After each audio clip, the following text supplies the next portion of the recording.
Good morning, and thank you for me being here.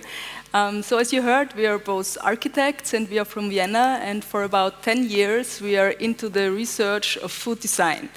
And first, I want to give a short introduction, and then Martin will start with the pictures.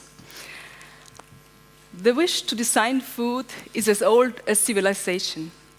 Only very few foods land on our plates as they are. That means raw and whole. Most of them are changed in one way or the other. So that means they are peeled, they are cut, they are cooked, combined, and so on. That means more than 1,000 times a year, before every meal, we are food designers, every one of us. For centuries, we have given various shapes to bread, for example. Not just simple loaves, but we've also folded the dough to form bagels, or to form pretzels, or also to form sickle-shaped croissants. So what is so fascinating for us is the enormous array of different forms and designs that food is brought into. So that is not at all economic in any way, and there is no real pragmatic explanation for all the effort that we put into food design. So since the beginning of humankind, we've invested enormous amount of imagination, creativity, and also work to change natural products according to our ideas. So for us, personally, the notion food design refers to all the processes and all the decisions that have to be made when you prepare or develop a food product. As you will see in our presentations, we have some very old examples, for example, pasta or bread. But of course, there are also very new examples. Nowadays, a lot of foods are prefabricated and industrialized and mass-produced.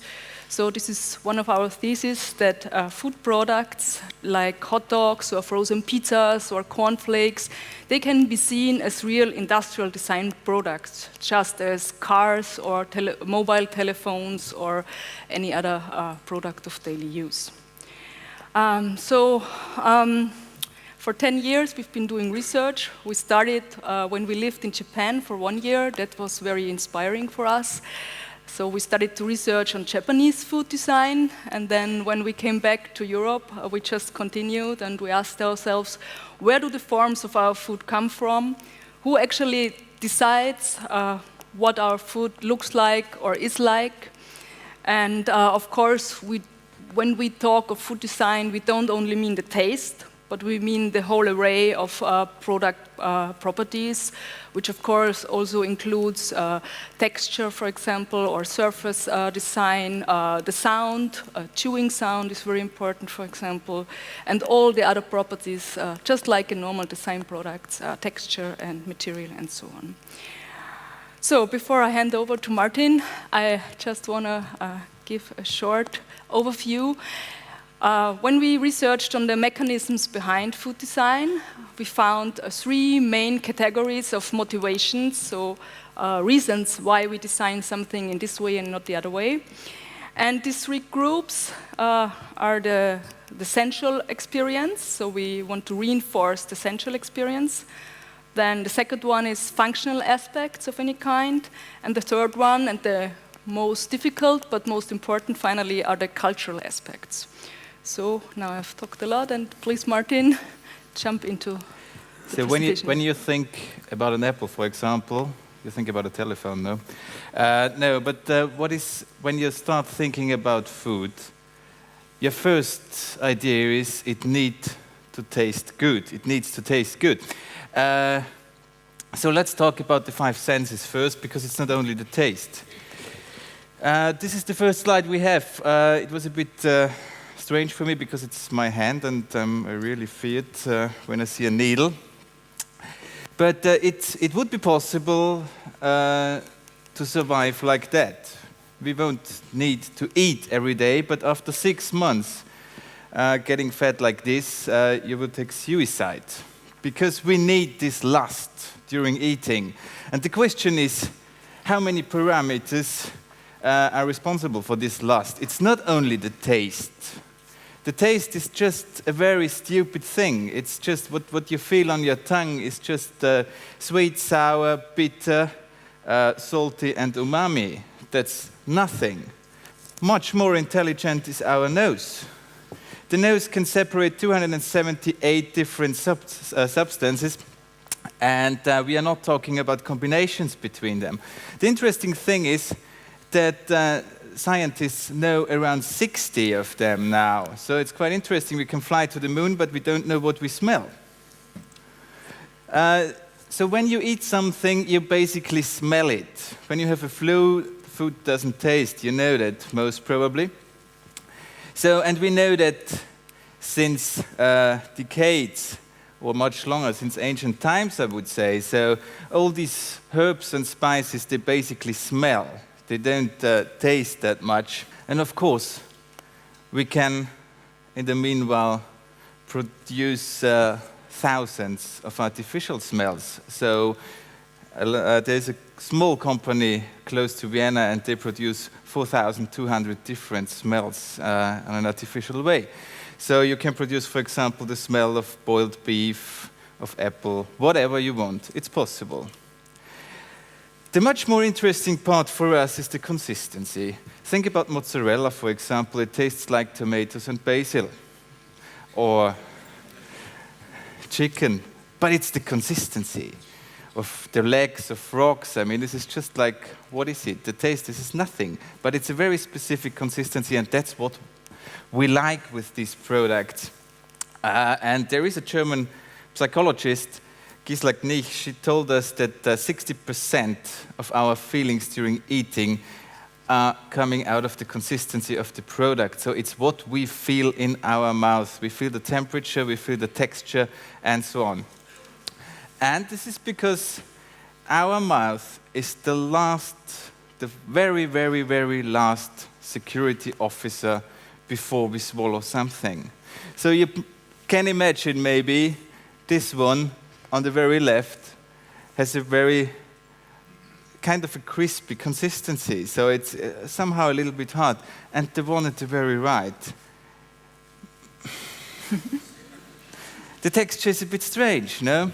So you will survive because you can feel within the consistency if the good you eat is good for you or maybe toxic. Then we have some very strange food products on the market, which just consistency, nothing else. I mean, the cream, what is it? It's a kind of milk with sugar, but it's the consistency which makes it so good. We have crispy things, which are just crispy, nothing else. And it's said that you can see the psychology of a person when you see what she or he eats concerning the consistency. So people who bite into something, they bite into problems, they bite into life. And people who just swallow, they swallow their lives somehow.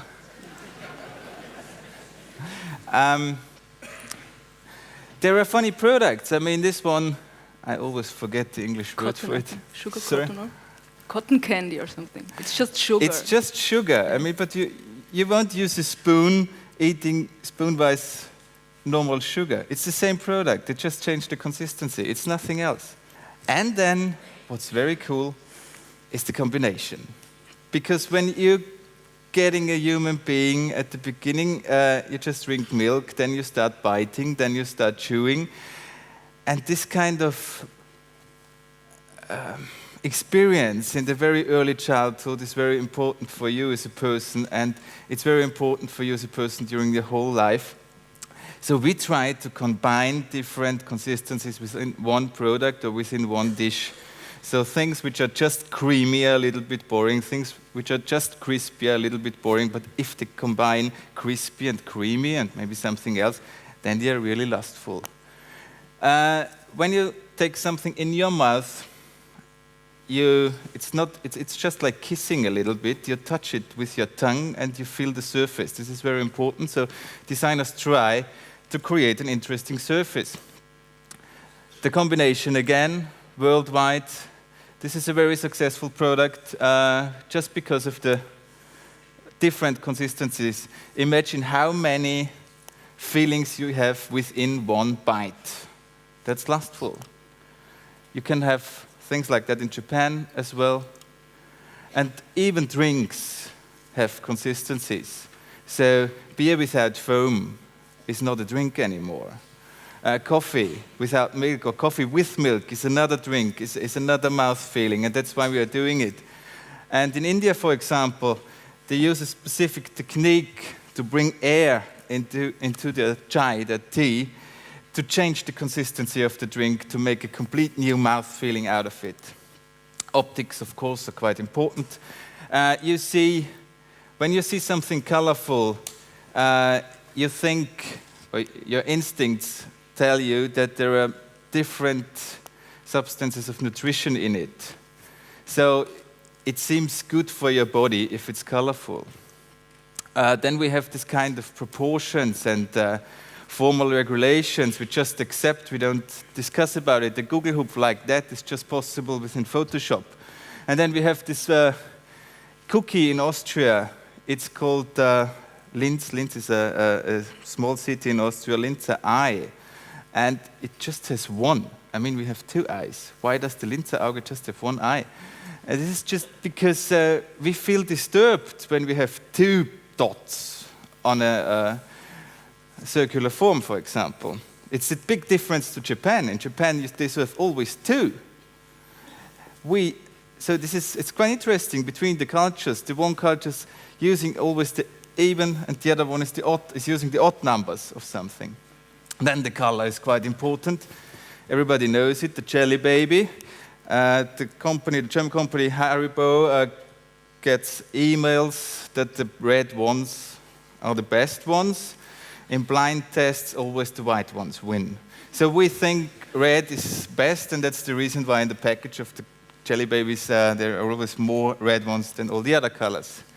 You can see the red thing is, you can find much more than the black objects, for example, because they look a little bit toxic or a little bit bitter, maybe. So we don't like black things or blue things so much. You can see this. The red side looks a little bit better, isn't it?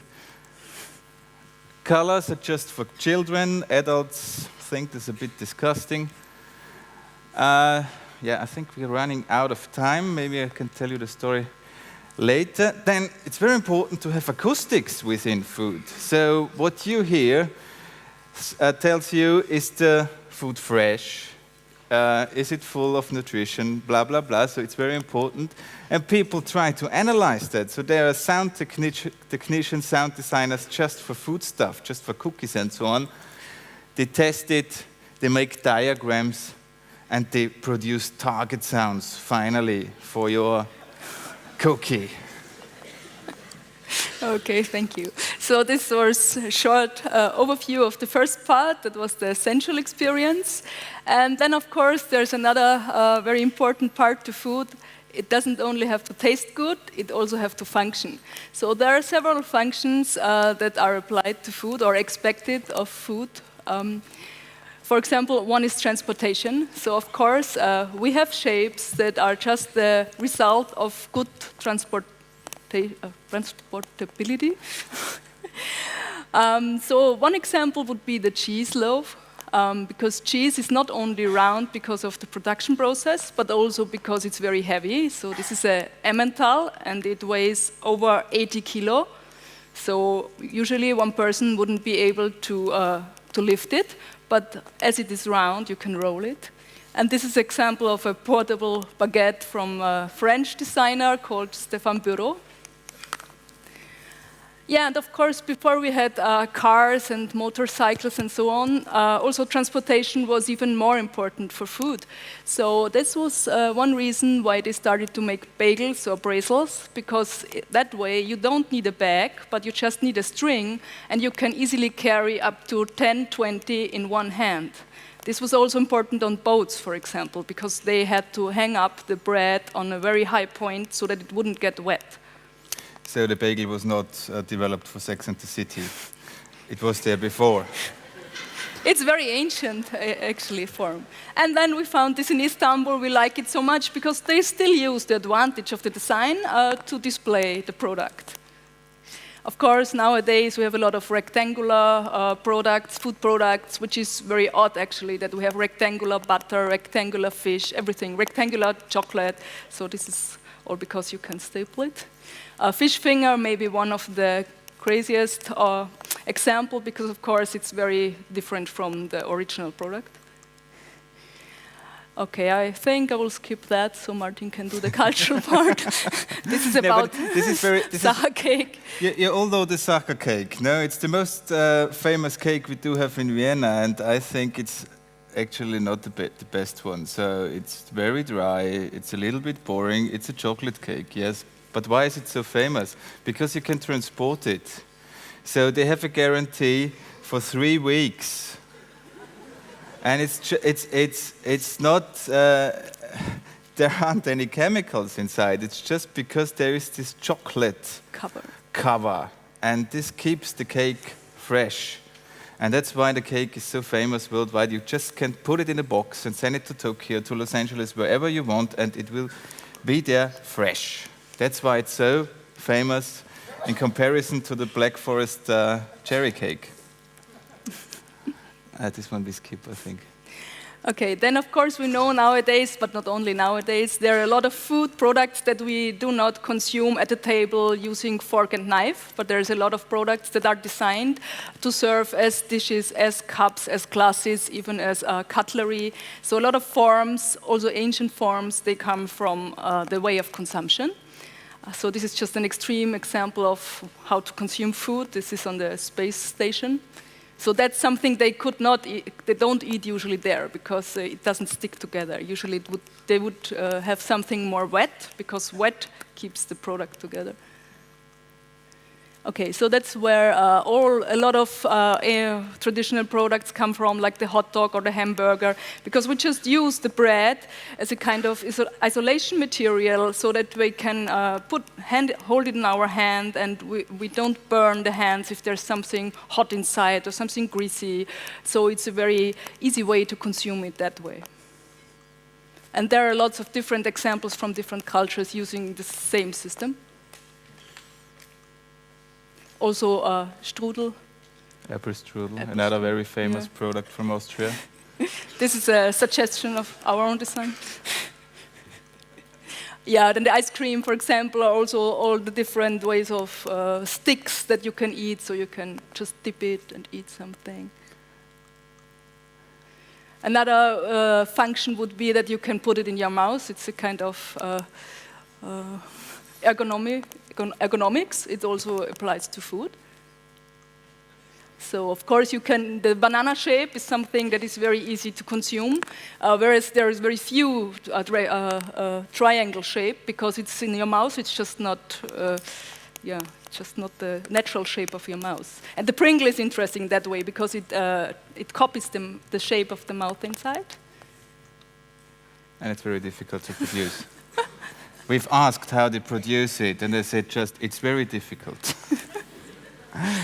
Okay, just for the explanation of how shapes come up, there are also, of course, some products that appear because there's another product already existing. So the toast, for example, it's much older, it's from the Renaissance. And then in the 50s, they also produced the ham and the cheese just to make a kind of system a kind of Lego system, so you can put it together. Of course, everybody knows that there is no pork that has a rectangular leg, but we feel that this is just a natural way of serving ham. There are some breads that don't work so well with that system. But that's something we found in England, we like very much. The same system you can also have for crackers nowadays. For the croissant, we're still working to develop something. And the sandwich, of course, same idea. Okay, I think you should go to the culture. Yeah, so we just skip the surface design. Funny that there are surfaces which have a function. So this is the rigate on the penne is like the profile on a winter tire. It keeps the sauce on it. That's the only way Austrians should talk about football. We have pasta which works like spoons, so it's very functional. We did some experiments with pasta. And of course, the sharing part is very important. You would never share a cake like that and a bread like this. It's quite interesting. Why not? It's the same shape. It's because that one is a celebration thing and that one is a daily thing, which is quite interesting because in Christian religion, everybody is talking about this as a very religious, very, very celebration food piece, but we don't take care about it. Of course, we need to divide. There are very successful products on the market which play with this kind of how to divide it. It's an English product called Terry's Chocolate Orange. And it's the fun factor which makes it successful. The taste is terrible. You just push it on the table and it breaks and you have lots of pieces then. And it's one at the beginning and then you have lots of them and it's a success. This is quite interesting. The cheese, which looks like a cheese, but it was never inside, so the small piece. This is it's a pre-packed cheese. It's a pre-packed soft cheese. Why does it have this shape? But it comes in a rectangular shape, even so it's just poured in that form. So it just gives you the imagination of being part of a bigger loaf, but of course it never was because it's an industrial product. It's produced for single households, to give people there the feeling that they're part of a bigger family. That's true. They told us. That's true. Here you can see lots of examples for sharing. Okay, another cultural part. This is quite important because we have so many food objects which are very much symbolic. So the brezel, for example. I mean, okay, it's a German bread, but where's the shape coming from? We didn't pray always like that. Till 600-700 after Christ, people prayed like this. And now think about the brezel. It was a praying bread. Also okay, we eat symbols. Maybe we ate the heart of the enemy to get his or her strength, or the brain to get the intelligence. And then we have breads like this. I mean, this is very, very old. So this is from maybe 2,000, 3,000 years old, and it was always a symbolic thing. And it comes from the hair, how to sacrifice your hair. And then the Christ took it over somehow, this kind of sacrificing bread, and they said, okay, how to bring it into religion? And they said, oh, it looks like the Pampers of a baby, so it's Jesus. So that's why we give it as a present for Christmas. Then the croissant. In Vienna, we have this legend that the baker developed it during the siege of the Turks. In fact, it existed in ancient Greece, and they had it as a sacrificing bread for the moon goddess Selene. But maybe it was a kind of cannibalism then during the siege, so let's eat at least the symbol of the enemy. And then it got successful all over Europe. This might be blasphemic. Might be. It's available in Texas, by the way. And I don't know if you do this, but in Austria we eat a holy person every year on the 6th of December, St. Nicholas, made out of chocolate. Nobody takes care about it. So we eat a person, and this is maybe blasphemic. Why? Then we try to analyze why we eat this specific round bread in the church and not something else. It's not a bread anymore. It's a longer story. Maybe I can tell it to you during the coffee break or for the questions.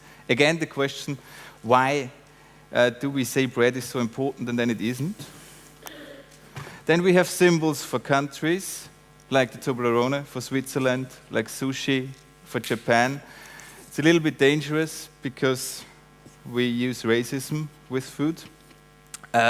Disgust is also a topic of culture. So there is no logical reason why we don't eat insects. There is no logical reason why Japanese people mostly don't eat cheese, for example. It's just a cultural value. This is a funny thing we found in England, a lollipop with ants inside. It's a tequila lollipop, by the way.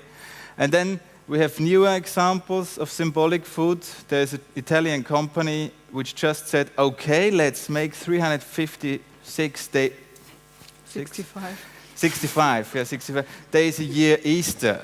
And it works. So people buy the Easter egg day by day. And it looks very embryonic, no? Should I stop? Or do I have 2 minutes? Okay, just 2 minutes. It's almost finished. It's almost finished. Another topic is abstraction, because we don't eat sometimes, we don't want to eat what it is. So we don't want to know what the ingredients are. And there are vegetarians who eat some typical kinds of sausage and they say, this is not meat.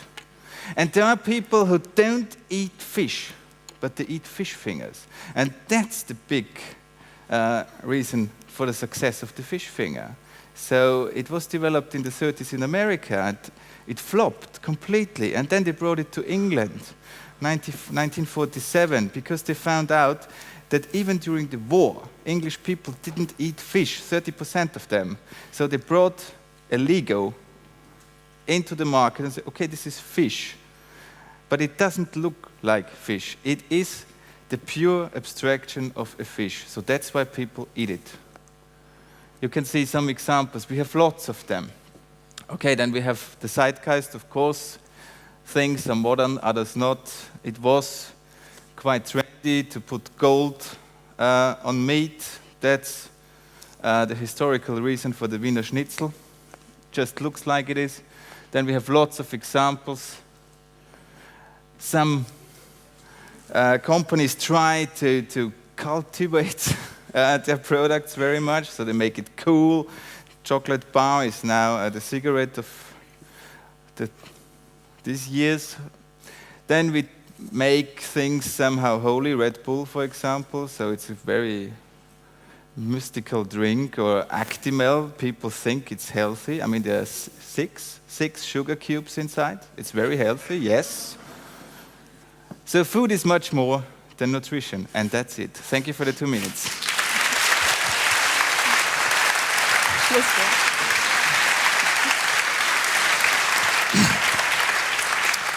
The audience is a little puzzled in a way. Somebody says, how are you rich and will you be rich?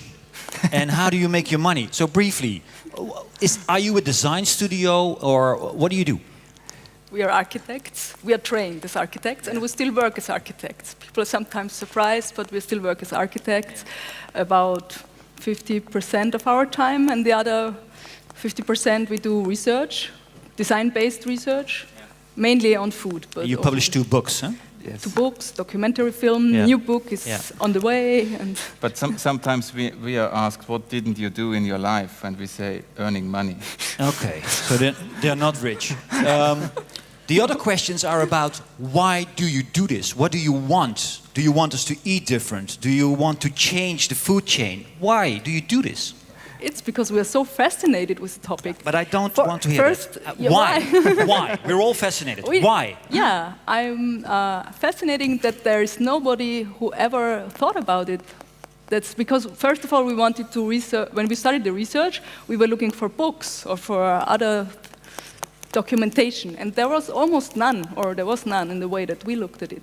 So that started the fascination, of course, because we thought, why is there nothing about it?